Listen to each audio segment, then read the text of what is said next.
Glejte, imam še zmeram star škaf oziroma polvač, ampak pogledajte, ta je že sam nasijep težik.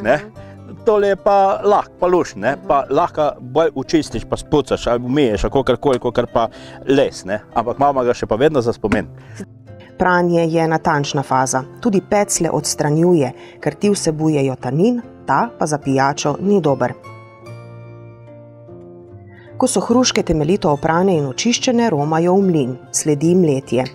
Dandanes vse delo opravi električni mlin, zato gre hitro in spretno od rok. Ker težko si je predstavljati, da je bilo kdaj treba vrteti kakšno leseno kolo na roke.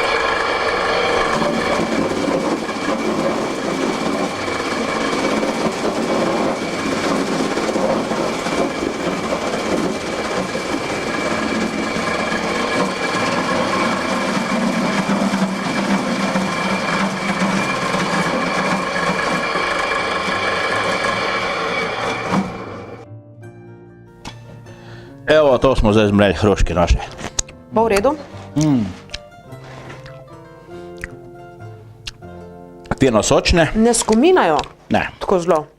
Ne. To se pravi, da so kar dozorele? Ja, super. Gač pa, to je stara preša še, lesena. To so še imeli moji dedi, pradedi take. In mislim, da les je bil prej kot človek in da je še to zmeram najbolj nekako zdravo.